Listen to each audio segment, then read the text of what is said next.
Greetings, programs. I know it's been a minute, but we're finally finishing Earth 1 Teen Titans. So we start off with Tara breaking into a pharmacy because, as from the last issue, they are currently on the run. But the thing is that she's grabbing meds for the crew, seemingly whatever Cyborg needs in order to get through whatever he's going through his transformation. But the thing is, obviously, police show up. They're telling her to get down, so she, will be taken in. She's begging them to stop. But the thing is that they of course are not going to stop, so she causes an earthquake trying to get away. But as she runs away, police yells at her, "Stop this right now, it's not too late to turn back." And I find that interesting just because out of all the members of our team, she's the only one that doesn't have any physical changes. So with her, she's able to have the police be like, hey, you can turn this around, like you don't have to run. Because had any of the others been involved, what would have happened, But we jump over the Deathstroke being possessed by his son Jericho, which, if you don't remember, Jericho's body has been killed, and so he's using his father's body in order to survive and find help. But the thing is that they're breaking into a building. Initially, we don't know what this building is, but realizing as Deathstroke makes his way through it, it is Star Labs, at least headquarters Star Labs. And the soldiers, they ready up to take him down, but this is Deathstroke we're talking about. But granted, Jericho is using the knowledge and capabilities of his father to make quick work of these soldiers to get to none other than Niles Calder. Thing is though, for those that don't know, Niles Calder in the main universe is the chief. He's the one that put together the Doom Patrol, which if you have not read any of the Doom Patrol yet, please do. They are incredible reads. Even check out the Doom Patrol TV show. It's an incredible watch. Mind blown with how well it was put together. But now we're back with Tara as she gets to the hideout where the team is sitting at. Before we continue, seeing that this takes place in Seattle, and people, they're like the few people with powers in this universe so far, I realize that this could easily take place in Infamous Second Son. Just because the whole scenario of it all, it being Seattle. Let me know what y'all think. But anyways, as she's coming back into the hideout, Beast Boy comes in, thinking that she is an intruder, but she calms him down, and he's trying to make sure she was safe, wasn't followed, and he even brings up how he didn't want her going downtown because downtown is one of the most populated areas, where if you have a downtown, it tends to be pretty populated. But she snaps at him, angry that he's saying all this because she's the one taking the risk, and Beast Boy brings up he can't do it because how he's like, and she says it's not her problem. And I just find this just to be an interesting situation, just because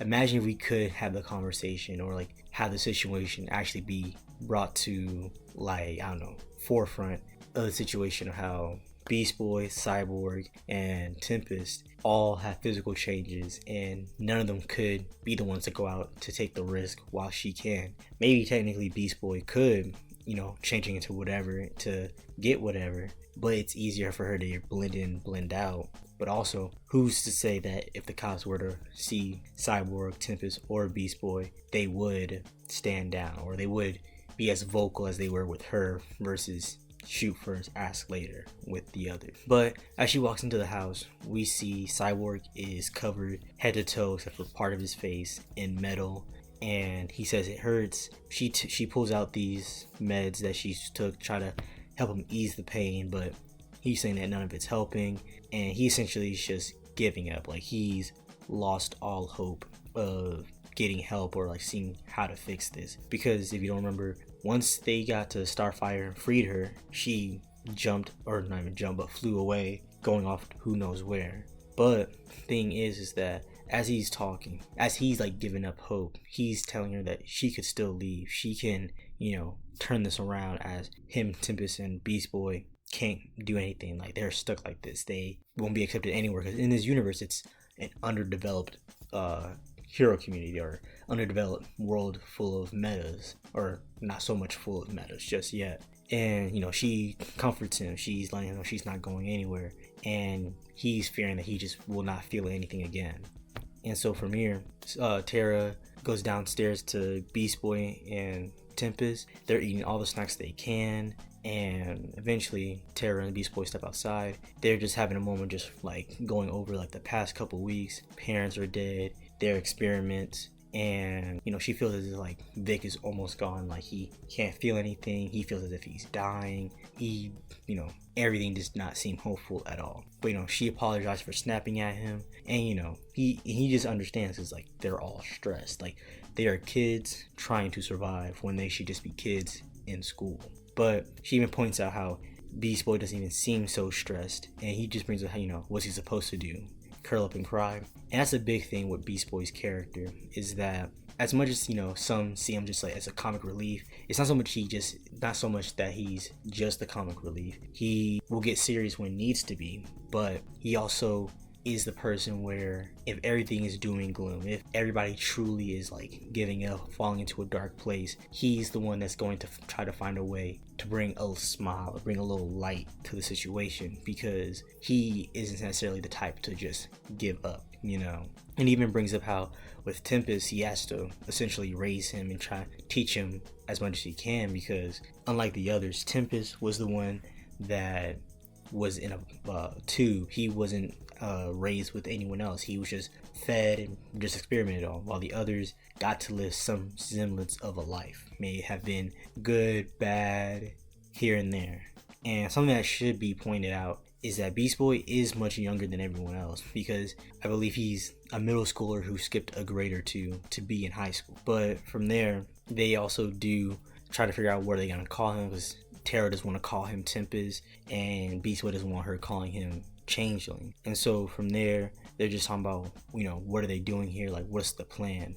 But in the funniest way, moment to like break the tension, Tempest does throw up all the marshmallows and snacks that they had been eating, and Tara tells him that he's gonna be the one to clean it up. From there, we're back with Niles Calder and Slade Wilson slash his son Jericho. The thing is that Slade wants to kill Niles just off of everything he's done. And something I like the detail here is like not just to show who's talking, but because it is the body of Slade, he's able to have more of a solid speech, while with Jericho, seemingly he struggles to speak through his father. But the thing is that as Jericho, wants help, and it's like, he's saying, why didn't you come for me? As a child who seemingly had a figure he looked up to, why didn't they help him in his time of need? Niles Calder just basically shuts that down and says, I trained you, and basically it's so much more of Niles Calder being like, what are you doing for me? He's taking, essentially, whereas Slade Wilson would have been the opposite in kind of situation like this. Like this whole time, Wilson is trying to help his son. Niles Calder has shown that he does not care about these kids. He sees them as weapons, sees them as objects to control and to have. And so from there, Calder wants to know where the other kids, does he know? And the thing is that Jericho lets him know he doesn't know where they are, and basically maybe you've outlived your usefulness to him. Basically the whole villain thing of you're no good. But the thing is though, Jericho does know where Starfire is. Like we're about to have a confrontation between Starfire, them, and Raven. But back in Mexico with Raven and Starfire, they're in the cave that we saw earlier, where we see the symbols of the different heroes of this universe. And the thing is that in this cave, Starfire opens her mind to Raven to show her home planet Tamaran. And the thing is that she's showing her memories of the invasion that took place, and like basically how she ended up landing on Earth. The thing is, her parents saved her as the planet was being devastated. But the thing is that the alien species that's hunting them, we don't know why they're after her, but they continuously are chasing after her even as she's gone to Earth. But as we learn from Starfire, Raven's abilities or spiritual abilities to hide Starfire's mind keeps her out of reach, essentially. So if her mind was to ever be exposed, this species, whoever they are, would end up basically tracking her and running rampant on the planet. But as they leave the cave, they go to Raven's grandfather, and she basically like just is bringing up like essentially like everything she learned, and how he said that everything that's happened is like what she's meant to do, but he does correct her in saying that, you know, what she's meant to do is to help Starfire and the others, but it's up to her to figure out how to go about that and not just hide out in the desert. The thing is that at the same time, we're back with Niles Calder and Slade slash Jericho, where we find out from Jericho that the longer he's in control of his father's body, the more he's able to get him to do whatever he wants, the more he's able to access skills, memories, capabilities, and that's why they were able to find where Starfire and Raven were. But at this time, Niles is basically trying to make sure that he has the trust of Slade and basically trying to promise him that he'll get his son a new body. But Slade isn't having any of that and basically like wants to kill him and wants to just do away with him. And we even see here that Niles doesn't view the kids as anything but property that he owns, because he calls them his creations, nothing more, nothing less. And so Niles has Jericho take back over control, be like, let's make sure he doesn't become a problem. But one of the scientists comes through saying that they found Tara and the rest of the other kids in the hideout, and so he asks, should we bring the Doom Patrol to get them? And the thing is, he says no, have the Doom Patrol go with Slade slash Jericho to get Starfire and Raven, whereas he'll have the Titans be the one to go after the kids, which his Titans lineup is something to be surprised about, because I was not sure who would be his Titans. But as we get back to Tara and the rest of them, what I find sad about this is that each of them, you know, is asleep in their own way. But thing is that Cyborg's the only one who cannot sleep, and that's just like, he's been taking everything from him, from home, parent, just be able to like feel something. Now he can't even sleep. And from there, Cyborg, Lagoon Boy, and Tara and everyone starts realizing something's wrong and that there's people outside. At first it's thought, oh, it's the police, but it ends up being a 3-man Titans team. But back with Raven and Starfire, Raven begins to sense that something's wrong, that there's people here. And with that, her grandfather grabs his shotgun, prepares for a fight. Even Starfire is preparing to blast her way out. But the grandfather says, you know, no one's stopping or keeping them from each other. He's gonna, you know, fight. But the thing is though, the moment he gets to that door, the Doom Patrol bust through like the Kool-Aid man. The thing is that Starfire, she did not like that one bit, and she sends this man to the great beyond. Like, he's evaporated, he's done. But Starfire and Raven both step out and they look bad ass, ready to wreak some havoc. But back with the Titans and the kids, the 3-man team seemingly to be made up of Wally, a girl who's seemingly Wonder Girl, and an unknown hero at first, but we'll get that later. Wally puts the 1-2 on Tara and Cyborg. The thing is that Aqualad, Lagoon Boy, you'll hear me interchangeably say which one he is. He decides to use water to stop Kid Flash, but it's not enough and he gets back up. But back with Raven and Starfire, they're running roughshod on the Doom Patrol, seemingly taking the win. But the thing is that Starfire shot from behind. The Titans are taking down the kids readily, and Starfire is being surrounded. Cyborg doesn't understand what to do. Terror is trying to get to him. And then from there, it looks as if the kids are losing the fight badly, but Starfire lets the meanest, I don't even know, like solar flare out on the enemies. But we see that Starfire basically lays waste to Slade's soldiers. Then Jericho attempts to take over Raven, but she uses her abilities to not just stop him, but to even trap him in the back of her mind, essentially, to make sure he can't go anywhere. But Starfire's ready to do away with Slade, but he tries to plead for himself, like, he, not realizing that, things were going too far, got out of hand, and that they, went to the Blackfire location. And the thing is that, he, doesn't want his son to be hurt, but, he just lets it be known that there are 2 operations that were happening once Starfire had landed. The one with our main kids, where they were experimented on and then sent back into the world to live somewhat of a normal life. Whereas with the Titans, Calder's Titans, they weren't just experimented on. They were experimented on and then made into child soldiers to be weapons for Calder. And the thing is that Slade, he even attempts to continue with the whole thing of just not realizing how far things were going, being that they were true believers in one. But even in all this moments of him trying to gain sympathy, Raven lets it be known that, like, we can't be sorry for you. You and the other adults were cowards. Like, y'all allow these children to be experimented on. Y'all allow things to go so far. Like, everything that's led up to this moment did not need to happen. Things could have ended even sooner.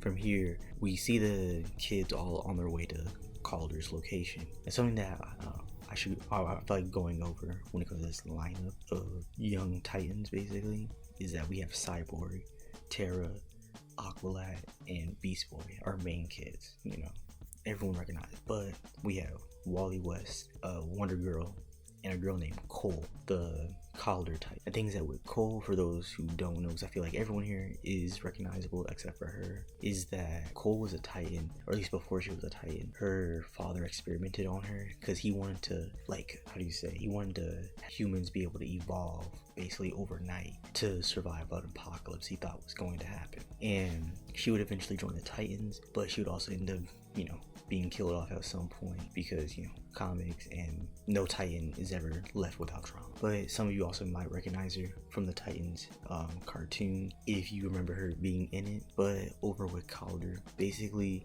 him and the scientists are going over just, what the situation is, the kids being en route, situation with Starfire and Raven. But something that I find, interesting, not necessarily interesting, but something that just stands out to me is that Calder is under the belief that Raven is dead because, Slade's on the opposite side than him. And the thing is that he doesn't have any qualms with the fact that, not the fact, but the idea that, this child has been killed.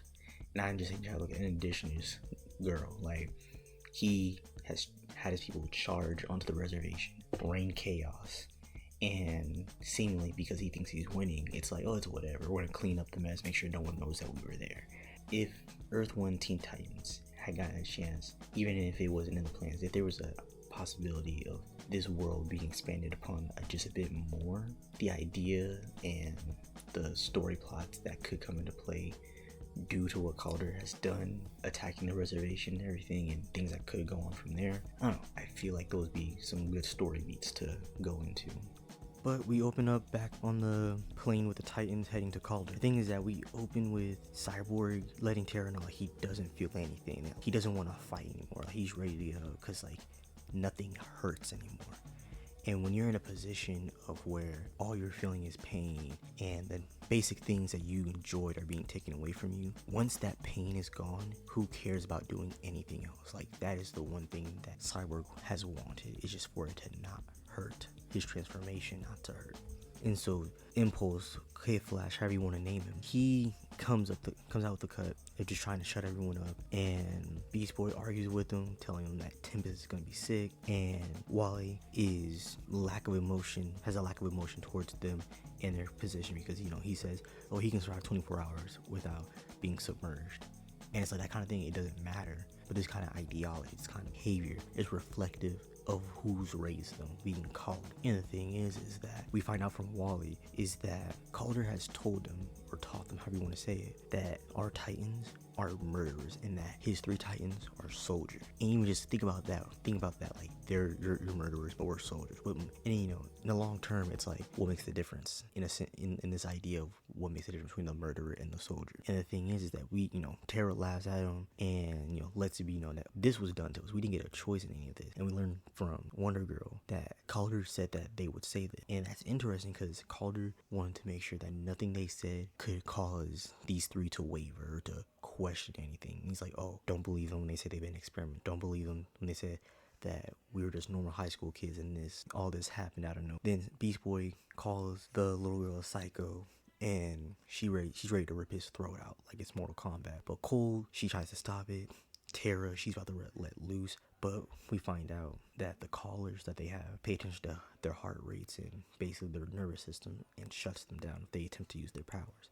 And something interesting from here is that Wally calms Wonder Girl down. He talks to her. He is why are you doing this? We'll be home soon. Just being an older brother, which seemingly is sweet because he's taking care of them. But the thing is that in situations like this, when you have someone like Calder having control over kids like them, so young from day one, the easiest way to control the group is to control the one who leads them, the eldest. In situations like this, where kids are orphaned or have been split up, the oldest of them tends to take the lead and how things are gonna go. And in this situation, that is Wally. And Wally is a true believer, and he is going to make sure that these two, Wonder Girl and Cole, believe also. He makes sure that they don't do too much, they don't step out of line necessarily. And that's the scariest thing, is that even though Calder obviously has had an effect on all three, in his current state of things, he doesn't need to control all. He just needs to control Wally to control all of them. And then from there, Tara, she asks, who you at war? If you're soldiers, who are you fighting? And we find out that they're under the belief that they're fighting the government, they're fighting the United States. And Wally lets me know, your imperialist government has been waging a secret war of oppression on the people for decades, and saying that Niles is a visionary, a revolutionary who has experimented on kids, a revolutionary who has child soldiers. And here's the thing, in a true revolution of having to fight and even take down the current power at hand, there may be case where the kids are going to, the youngest of us may have to step up in ways that they shouldn't have to. That is a reality. But in this situation, these kids are misled. These kids are being guided by false information, by falsehood, and they don't question it. That's the one thing when it comes to those in power, is you should question them. You should hear what they tell you to do, hear what they're saying, and question, why should we, or what is the full picture? But obviously they've been raised since day one to believe, and so like I said, they are true believers, so why would they question? And from here, thing is that Cole lets it be known that, oh yeah, we were told that your parents betrayed Calder, took the information, took the research, took Starfire, gave it to the U.S. so the military could make you, not that, oh, you were old friends turned into this. Like, he's let them know that, oh, you were made into this, or made to be. And so from there, Tara, tries to put back that, oh no, they worked together, they all did this to us, we were lied to our entire lives, we were normal kids before this ever happened to him. And then we learn from Cole that they know that Calder isn't their parents, because Beast Boy attempts to be like, oh, he's probably lied about that. But that's the greatest thing right there, is that in the greatest lies, you can hide it with plenty of truth. That he gives them the truth of, oh, I'm not your real father, but let me give you the lie of, we're going to take down the government, and what I'm doing is correct because of 1, 2, and 3. And so they finally pull up on the Black Star location, and Calder comes out, and when he looks at Cyborg, he shows a look of curiosity and wonder, not a sense of worry. He's like, he couldn't have anticipated it like this. He has a sense of excitement, and so he tells the scientists, take him to the garage, see what we can learn about this, essentially. And thing is that Calder, he says, I apologize for the callers, but he's, obviously he's like, I'm gonna keep them on you for my safety, because he knows that they are not going to stand with him. And then from here, he tries to peddle the idea that, like, oh no, you won't be my soldiers, you'll be my heroes, even though the other kids are told that they are soldiers.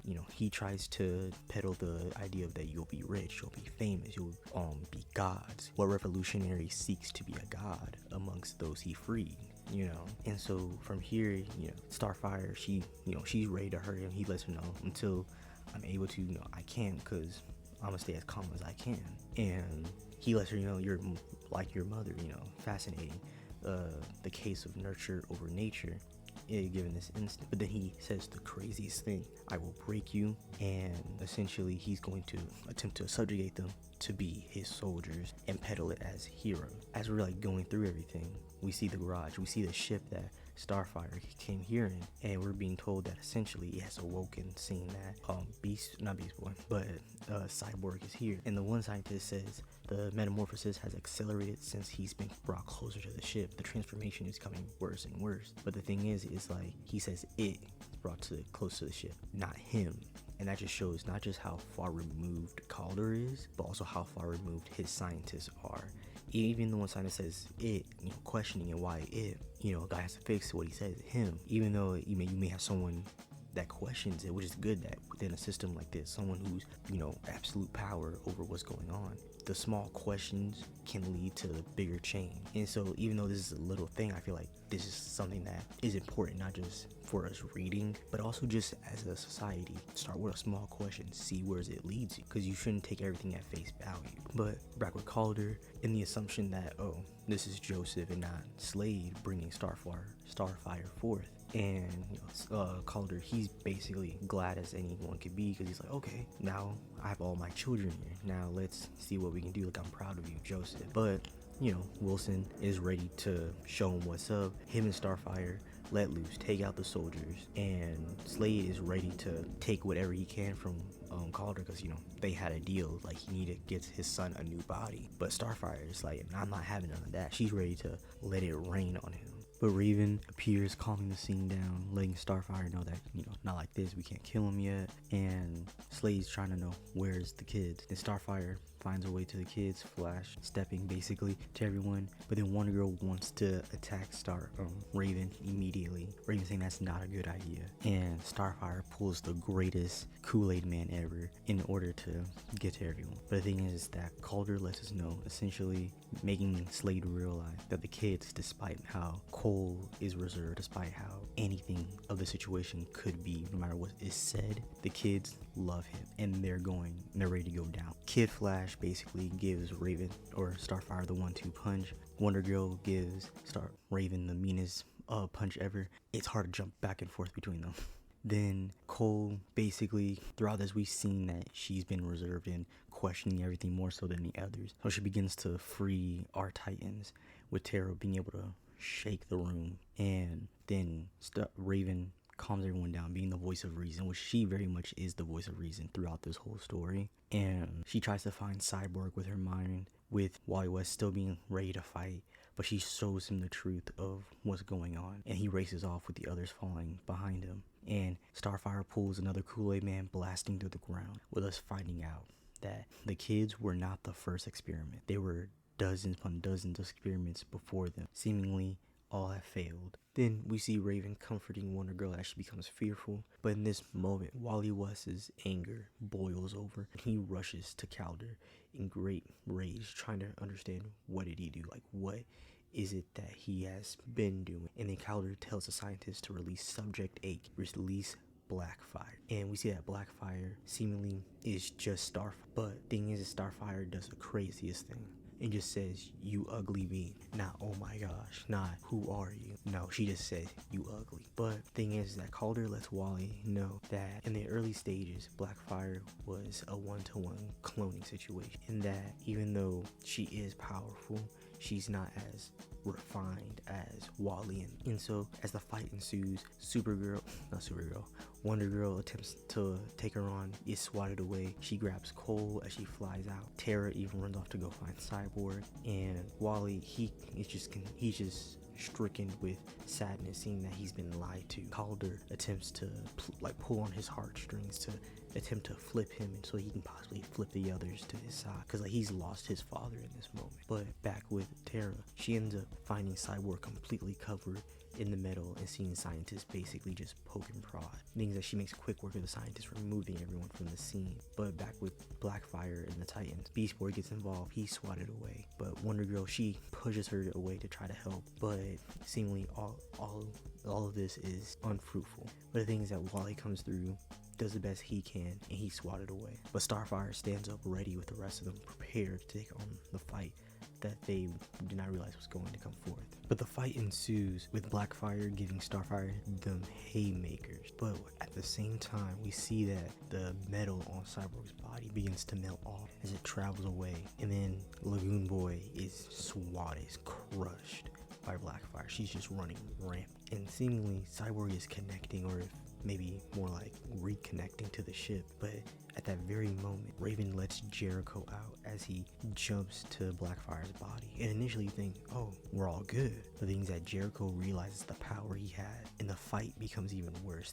He goes on to the attack. The other team begins to defend themselves. Even Cole sits out a barrage of crystal, but it's not enough. But in this moment, Cyborg pulls the greatest Kool-Aid man in his own mech suit, and I love it. And the thing is that Beast Boy is like, be careful. Joey's in there, and Tara's like, I don't care. That's even better. Puts that work in.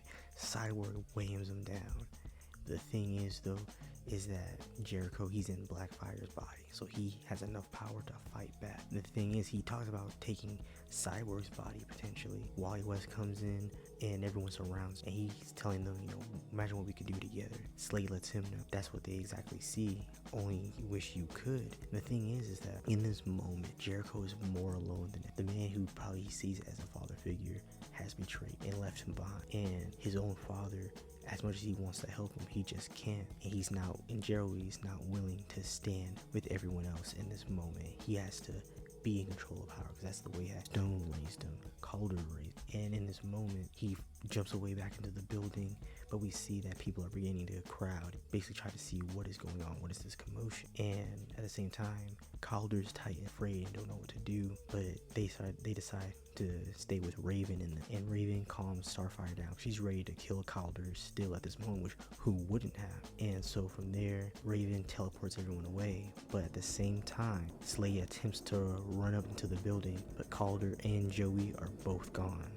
Later in Mexico, we see that the teens have gone to the cave that Raven basically made her prediction on who was going to be joining her, who she was going to have to go and find. And Garfield and Cole are just like at awe, basically, like seeing that it's destiny. But Wally, he gets going, basically saying that, we have to get to the others since they're waiting. And Gar and Cole decide to wait back, and we can only guess what they're gonna get up to. But with Cyborg and Tara, they basically are coming back together. She's worried about him. He's letting her know she doesn't have to be worried. But what we do find out is that he basically cannot disconnect from Rover, the mecha he's basically controlling now. That was the ship that Starfire came in. And basically, if he were to disconnect, he'd go into his more coon form. But Raven and Starfire are checking to see, what the police have found, what the news are saying. And so far, it's that Star Labs is being, seen and basically investigated. But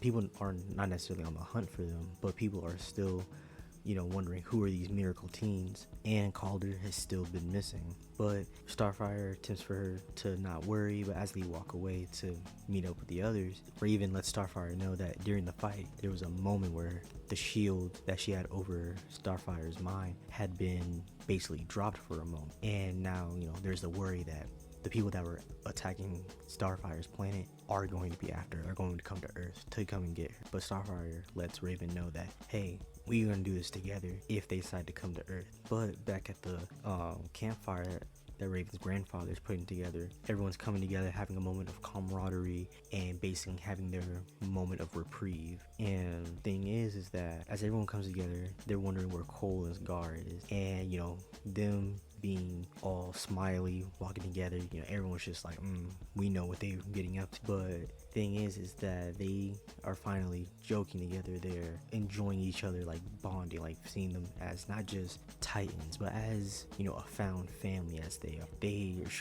We're seeing like the bonds like really build, whereas Cole and Gar, Tara and Cyborg, obviously, Wonder Girl and Lagoon Boy and Wally basically looking over them because of how young Wonder Girl is, and especially how mentally young that Lagoon Boy is. But they are worried what is to come. Like, are we going to be okay? And Raven, reassures everyone that at the beginning of all this, she's had nightmares, waking up screaming. But ever since, the big fight, everyone finally coming together, she's only had good dreams and is, confident in what the future holds. But let me know what y'all think of Earth 1 Teen Titans. I enjoyed going over this story. Took a little longer than I'd hope. And honestly, had this universe or even just this comic of Teen Titans gotten a chance to keep going, I definitely would have loved to see the more conversations on autonomy and choice, and very much just like the idea of what it's like to be able to choose for yourself once you've gotten away from the people or the place where everything was done for you. But yeah, let me know what y'all think of this version of the Titans. Let me know what y'all want to see in the future, and stay nerdy.